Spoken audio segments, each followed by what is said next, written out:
હું દૂધ ગરમ કરીને રસોડામાંથી બહાર નીકળવાની હતી અને મને મારા સાસુના રૂમમાંથી મિત્રો અજીબ અવાજ સંભળાયો.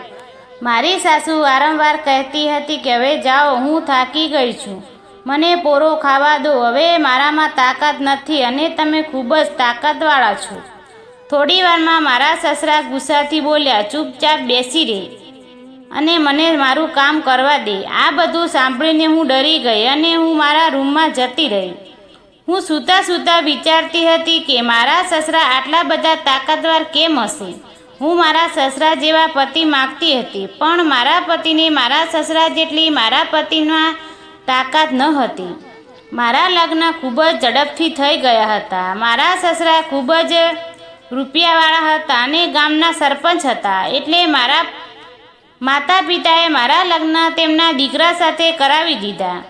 મારા સાસરિયામાં આવ્યાના 5 દિવસ થયા હતા અને મારા પતિ રોજ સાંજે દૂધ પીવાની આદત હતી, પરંતુ હું તેમને નાનું કામ રોજ પૂરી કરતી હતી. મારું ધ્યાન તો હંમેશા ફક્ત મોટા કાબૂમાં જ રહેતું હતું. આજે પણ હું તેમના માટે દૂધ લઈ અને જવાનું ભૂલી ગઈ હતી. એટલા મારા પતિ મને દૂધ લેવા રસોડામાં મોકલી અને જ્યારે હું દૂધ લઈને પાછી આવી અને મારા રૂમ તરફ જતી હતી, ત્યારે મારા સાસુના રૂમમાંથી વિચિત્ર અવાજ આવી રહ્યો હતો.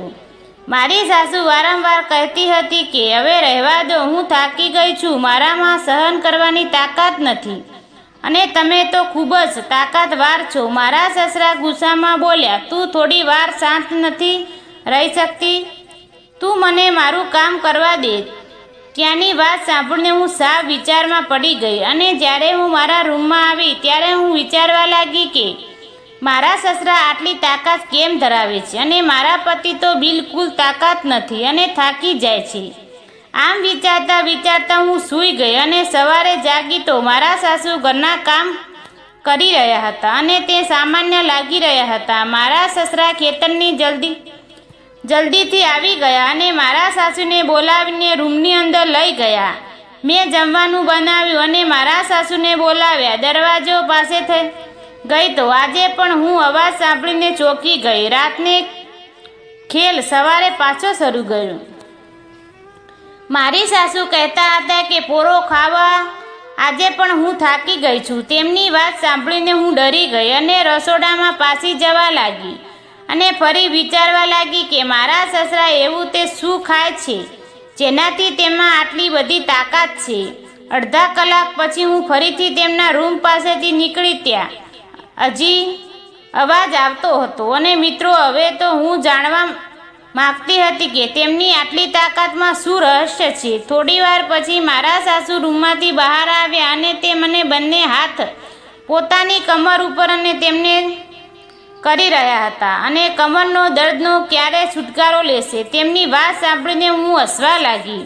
મારું ધ્યાન મારી સાસુ ઉપર હતું. મારા પતિ જલ્દી થાકી જતા હતા અને હું સૂઈ જતા. એક બાજુ મારા સસરા આટલી ઉંમર હોવા પણ છતાં પણ જિંદગી ખૂબ મોજથી જીવતા હતા અને હવે મારા સસરા શું ખા છે તે મારે જાણવું હતું. તેમની તાકાતનું રહસ્ય જાણવું હતું અને જે રૂમમાં છુપાયેલી હતી. એટલે મેં વિચાર્યું કે મારે તેમના રૂમનું જવું પડશે. ખરેખર તે શું કરે છે જાણવું પડશે. હું ધીમે મારા સાસુ સસરાના રૂમમાં ગઈ અને અંદર લાઇટ ચાલુ હતી, એટલે તેને મતલબ એ હતો કે હજી સૂતા નથી. પરંતુ મારી સાસુનો અવાજ આવી રહ્યો હતો અને કહી રહી હતી કે તમે મને આ ઉંમરમાં પણ નથી છોડતા. તમે જાણો છો કે હવે હું થાકી જાઉં છું. મારા સસરા બોલ્યા, તું થોડી વાર માટે સહન કર, પછી તને દર્દ નહીં થાય. થોડી વાર માટે શાંતિ દેશે. મેં અવાજ સાંભળ્યો અને કોઈ દેખાતું ન હતું. હું મારા રૂમમાં આવી ગઈ અને સૂઈ ગઈ. બીજા દિવસે સાંજે જમ્યા પછી મારા સસરાએ કહ્યું, વહુ, અમે બંને બહાર આંટો મારવા જઈએ છીએ. તેની વાત સાંભળીને હું મનમાં ખૂબ જ ખુશ થવા લાગી. તેના ગયા પછી ઝડપથી તેમના રૂમમાં ગઈ અને રૂમનો તપાસ કરવા માંડી, પણ મને કોઈ હાથ ન લાગ્યું. એટલે હું પાછી મારા રૂમમાં ગઈ અને થોડી વાર પછી મેં જોયું કે જોઈને મારા પગ નીચેથી જમીન સરકી ગઈ. હું બંનેને જોઈ અને આશ્ચર્યચકિત થઈ ગઈ. અને મને વિશ્વાસ ન હતો કે હું તેમના રૂમમાં તેની પાસે શું મને જોઈ. મારા સાસુ બોલ્યા, આજે પછી તું મારા રૂમમાં ન આવતી. ત્યારે મારા સસરાએ કહેવા લાગ્યા, અરે તારું મોઢું બંધ રાખ, એટલો મોટો તારો ઉપર અધિકાર નથી. અને હું રોજ સાસુ સસરાના રૂમમાં જોવા લાગી અને તેમના માટે તે કાયમ સામેલ થઈ ગઈ. એક દિવસ અચાનક અડધી રાતે મારા પતિની નીંદર ઉડી ગઈ અને તે મને શોધતા શોધતા મારા સસરાના રૂમમાં આવ્યા અને ત્રણેય એકસાથે કામ કરતા જોઈ તે ખૂબ જ હેરાન થઈ ગયા, કારણ કે હું પણ મારા સસરા એક પગે ઉપર ઊભા પૂજા કરી રહ્યા હતા.